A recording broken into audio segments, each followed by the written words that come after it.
E aí, galerinha de Axé, tudo bem? Eu sou o Baba Anderson de Ologunedé e conforme eu prometi para vocês, eu vim falar aqui sobre alguns aspectos da iniciação do Orixá Odé, né, o grande caçador, os grandes caçadores, na verdade, que quando eu falo de Odé, eu falo de um caçador ou uma caçadora. Quando eu falo de Oxóssi, eu falo de um orixá específico. Para entendermos um pouco desse culto, eu vou ser objetivo, eu vou ser bem direto. Algumas coisas eu vou deixar no ar, realmente, porque diz respeito a quarto de santo, mas tem coisa que não é bicho de outro mundo e eu não vejo problemas algum, pelo menos eu, Baba Anderson, em transmitir esse conhecimento para que as pessoas não sejam enganadas, lesadas, entendendo também que cada um tem seu ponto de vista de acordo com a sua casa, de acordo com seu axé, e isso deve ser respeitado, desculpas, indiscutivelmente. Eu acredito que o bom senso, a ética, quando ela prepondera, ela faz parte da vida do sujeito. E isso permite uma boa convivência, permite respeitar o ponto de vista do outro, lembrando que o que é passado aqui é o que realizamos dentro do nosso liso Axel Miolo Aeologo Nedé, é o que fazemos com nossos filhos e é o que tem dado certo conosco, que não significa que o babá e a deva aceitar, e também nós temos aquela questão de entender que a realidade do outro não é nossa realidade. Daí a gente ter cuidado na hora de fazer um comentário, respeitando a pessoa, porque concordar, gente, ninguém é obrigado a concordar. Mas respeitar é um direito constitucional, a questão desse respeito, da expressão do outro. Ninguém é obrigado a acreditar no que eu acredito, mas todos têm a obrigação de respeitar o meu direito de acreditar. E o que eu vou passar aqui para vocês é fruto daquilo que nós cultuamos e acreditamos. Primeiro, devemos começar a entender esse grande orixá tão difundido aí no Brasil através de alguns itãs. Eu vou contar aqui um ou dois itãs para nós termos aí uma base. Antes de mais nada, eu vou pedir que você se inscreva nesse canal, você possa compartilhar esse vídeo, convidar amigos, colegas para assistir ele e que você possa também disseminar esse conhecimento, se inscrever em nosso Instagram, Uniaxé_Ologunedé. Lembrando que eu estou com um curso de rezas digital, é um curso de rezas aos orixás de uma forma muito simples, simplificada, não é um curso altamente personalizado, não. É bem simples o curso, mas é de extrema valia para a prática litúrgica no dia a dia. Eu tenho também algumas apostilas, como apostilas de Buri, como apostilas de Orôs, a respeito da iniciação de Orixá Oxum. Eu tenho uma apostila Segredo do Culto aos Orixás. Todas as apostilas consistem em ricos materiais para aquelas pessoas que querem obter conhecimento em torno do axé, que querem se aprofundar.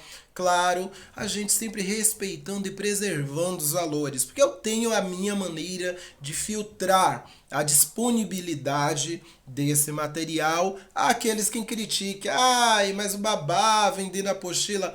A questão não é vender a apostila. A questão é a manutenção desse projeto maravilhoso que tem beneficiado muita gente. E a outra questão é que as pessoas merecem sim saber para que não sejam enganadas ou lesionadas. Vamos lá.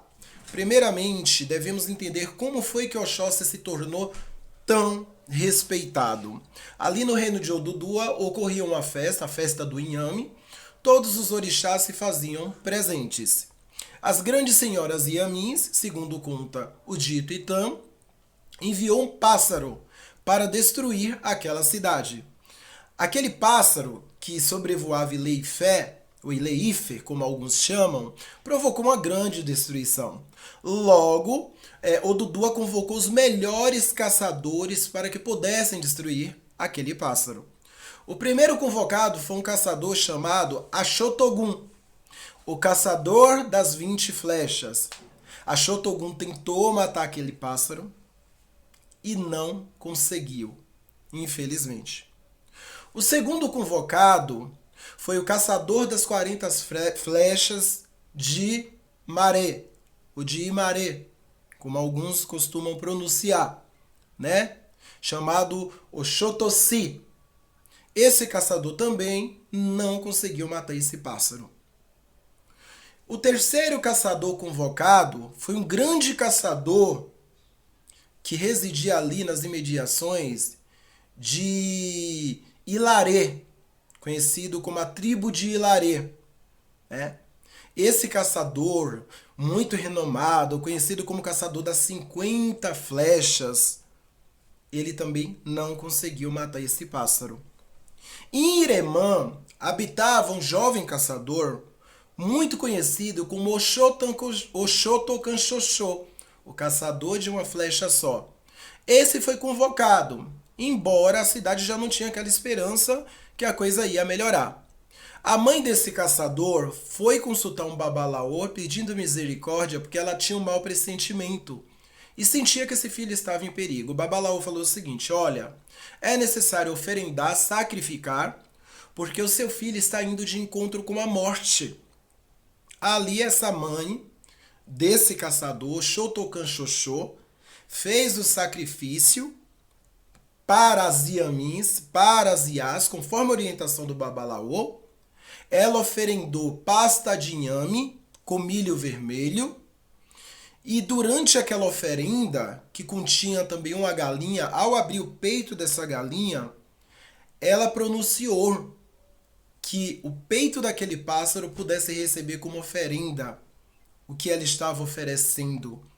Que o peito daquela galinha fosse aceito como um presente, como uma boa intenção.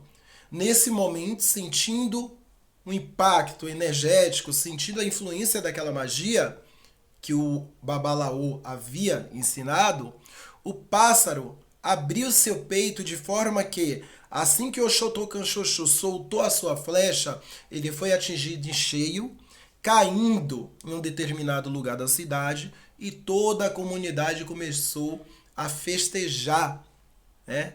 Viva Oxóssi! Oxóssi! Oxóssi! Oshowsi, guardião do povo. Viva Oxóssi, que hoje chamamos Oxóssi. E ali se comemorou e ele se tornou muito respeitado.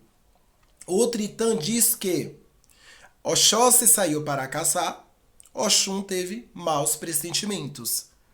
Foi consultar Orúmila. Orúmila lhe orientou que ela realizasse alguns sacrifícios, ela assim o fez. Voltando da caça, com a capanga do lado, Oxum perguntou a Oxóssi: o que é que você caçou? E ela pensou consigo mesma: será que ele foi caçar aquilo que não deveria caçar? Abrindo aquela bolsa, tinha um aidã, uma cobra cortada, que cantarolava: eu não sou bicho de pena para Odé me matar. Eu não sou bicho de pena para Odé me matar. Naquele momento, Oxum descobriu que aquela cobra era o Xumaré, segundo aquele Itã. Lembrando que o Itã tem um fundo moral. Não se deve levar ao pé da letra, senão você não vai entender o que ele quer te transmitir. Ali, Oxum, desesperado, foi novamente a Orúmila. Orúmila, Odé matou o Xumaré. Odé cortou o Xumaré. Orúmila falou o seguinte: o Xumaré é a cobra criada de Xangô. E Xangô vai se irar e vai querer se vingar de Odé. Portanto, eu te oriento a fazer um ebó. As Iamins novamente. Olha as Iamins entrando dentro do culto a Odé, ao Oxóssi, enfim. De forma que o povo de Queto, da cidade de Queto, vai esquecer totalmente de Odé, inclusive o Xumaré e Xangô. Assim foi feito. Durante 7 anos, ele sumiu do pensamento do povo da cidade de Queto, ele sumiu do pensamento de Oxumaré e do pensamento de Xangô. Um belo dia, durante as festividades, na hora que os iniciados iam saindo em um determinado ritual para gritar, abre aspas, seu Oruncó, alguns visitantes perguntavam aos moradores da cidade: quem é o rei de vocês? E as pessoas choravam porque não conseguiam se recordar quem era o seu rei. Naquele momento, Orúmila apareceu entoando a seguinte cantiga e ensinando o seguinte orô, no qual seguidamente foi oferecido sacrifícios. O Morodé, Lailai, o Morodé, Corajô, Badai louco, coisou, o Morodé, Luaê. Nesse exato momento ouviu-se grito de pássaros, gritos de bichos, toda a cidade lembrou-se do seu rei. E houve uma festa muito grande, a paz voltou a reinar, e ali Oxóssi, ele passou a reinar sobre aquele povo, sobre aquele grupo específico, fazendo parte das regiões de Queto. Assim dizem os Itãs. Lembrando que o Itã nunca deve ser levado ao pé da letra, porque ele tem um fundo moral. Ler o Itã ao pé da letra, repetindo, isso já virou clichê meu, é igual ler o Velho Testamento ao pé da letra. Não é assim, gente. Os Itãs nos implicam, olha a importância das interdições, dos tabus, da necessidade de respeitar muita coisa, de ter certos cuidados. E falar desse orixá, primeiro é um privilégio, porque foi o meu pai criador, foi quem me criou no Roncó, foi quem deu a alforria de Babamiologunedé, né? Foi quem me deu meus direitos de Babalorixá, porque o Babalorixá que me alforriou, o Babá Wellington de Odé é de Odé. E eu vou falar especificamente aqui sobre Odé Inle ou Odé Ibo, que na verdade, quando você vai estudar Pierre Veger, ele fala que nas margens do rio, né, ali na cidade de Lobu, de Ibo, passa um rio que é cultuado um caçador chamado Inle. Só que tem um rio mais próximo, que é mais profundo, chamado de Ibo, profundeza. E esse mesmo caçador é cultuado nessa região. Por isso ele acredita, Pierre Veger, ser o mesmo orixá, Ibo e Inle. Há quem faz essa dicotomia, fala não, um é um, outro é outro. Independente disso, eu venho falar aqui sobre Ibo. Esse Odé é um Odé extremamente encantado. Encantado em que sentido? Quando a gente recolhe um Iaô de Ibo, a gente tem determinados cuidados, como por exemplo, o seu orô, especificamente diferente de outros orixás, é um orô que antes de mais nada, esse Iaô virado desse orixá, ele toma um ebó em que é pego 5 gemas de ovos, essas gemas devem ser desmanchadas e feita uma espécie de farofa que é colocada na barriga de um bagre, junto a algumas favas de elementos, enrolada em folhas de Comigo Ninguém Pode, enlaçadas com fitas amarelas e deixada à beira de um rio, de uma cachoeira, junto com alguns acaçás, búzios, conchas. É também utilizado uma preá, que é feito um ato com essa preá. Essa mesma farofa é utilizada, as folhas de Comigo Ninguém Pode também, junto a uma reza que é entoada, que é deixada em outro lugar essa preá, em um mato mais embrenhado. Posteriormente, esse Iaô, ele toma os ebós comuns, próprios da iniciação, e durante o labê desse Iaô, é feito uma lagoa artificial. Espécie de lagoa artificial. Vai alguns elementos em uma bacia que deve conter areia de praia no fundo, junto a alguns pós, junto a alguns elementos, e dentro dessa bacia deve haver 7 peixinhos vermelhos. Ali os pés desse orixá rodado é colocado dentro, algumas folhas é colocado em suas costas e uma determinada folha cobre sua cabeça enquanto reza-se todo aquele labê. Quando chega no farim, no ápice lá, que os babás e as iás sabem o que eu quero falar, eu também não vou, como dizem aí, né, que eu já divulgo demais, eu não vou entrar nesse detalhe. Chegando no farim, tira-se a folha, realiza-se um ato rápido e coloca-se a folha junto aos outros elementos, que entendemos que essa energia é fixada nesse momento, para que ela não fuja, falando a grosso modo. Fugir assim, entendemos que Ibo é uma energia, imaginem um vapor, ela é tão delicada, mas tão delicada, tão divina, tão pura, que para atraí-la é necessário rezas constantes, certos axés, pós de axés, folhas e ritos, para que ela possa habitar aquele ará, aquele corpo que está sendo sacralizado. Quando nós vamos montar Ibo, embaixo do Ibá, o Ibá de Ibo tem que ser em uma bacia dourada e ele é furado. O fundo dessa bacia deve ser todo furado. Por quê? Porque embaixo do Ibá de Ibo eu vou montar o Ibá de Alti, ou de Altila, dessa grande caçadora.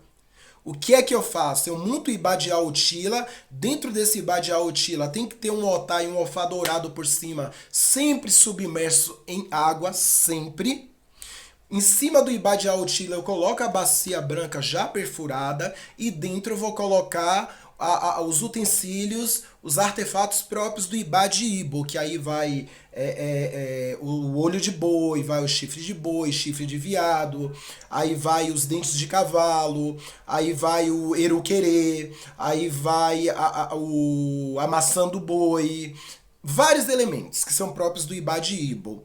Ali eu coloco argila também, eu monto, só que a argila não tampa esses buracos, por quê? Porque na hora do orô, o Ejé que correr por cima do Ibá de Ibo recai sobre o Ibá de Aotila. Entenderam o enredo? Esse é o encanto. Essa é a união dessas duas divindades que dá essa característica vaidosa, benéfica, próspera, jovial a Ibo, chegando a ser confundida em algumas casas até com o Ologun Edé, com o Odé Carê, pela beleza que carrega em si. Né? É o grande feiticeiro, rei da magia, aquele que quando bem cultuado provém a bonança e a boa sorte. É dessa forma que esse orixá é cultuado, é o que eu posso dizer até o momento. E aí quando a gente vai para outros caminhos, Danadana, Aquerã, e Odé e Sambô e outros mais, tem ritos próprios de cada Odé especificamente. Eu espero que tenha ajudado no esclarecimento de algumas dúvidas em torno desse orixá. E eu encerro explicando por que no Orô de Oxóssi nós não deixamos a cabeça do bicho. Diz o Itan que Odé, ele é Oxóssi, perdão, que Odé é um Oxóssi, mas nem todo Oxóssi é um Odé, mas nem todo Odé é um Oxóssi, né? Porque logo todo orixá, Oboró e Abá que caça é um Odé. Isso é fato. E ali ele caçou um boi, matou, estava comemorando junto à sua tribo.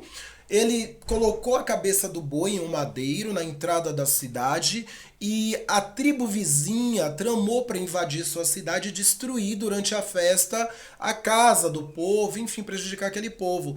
No momento que o inimigo vinha, a cabeça do boi mugiu.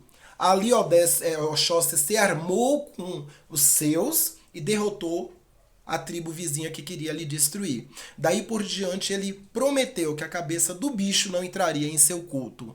Por isso que a cabeça do bicho é preparada com um elemento específico, um pó específico, enrolado em uma folha específica e vai diretamente para o mato. Fez o orô do Oxóssi, do Odé, a cabeça vai para o mato. Com exceção da cabeça do bicho de quatro pés, que algumas casas deixa, mas não canta, né, aquela cantiga específica para oferecer esse ori, outras ainda não, enrolam e despacham também. Daí a não aceitação da cabeça de bicho dentro do culto ao Oxóssi ou a outros caminhos de Odé. Há quem discorde, mas cada um faz da forma que dá certo para você. Né? E eu estou passando aqui apenas um conhecimento advindo de práticas oriundas de cultos ameríndios africanos. Eu espero que tenha ficado claro algumas coisas para vocês aí. Se inscreve no canal, dá um like, convida a galera. O Ilê Axé está de portas abertas, agenda seu jogo de búzios. E é corrido, mas eu busco atender a todos na medida do possível. Logum Bacifolo, aí abençoe a todos. Axé.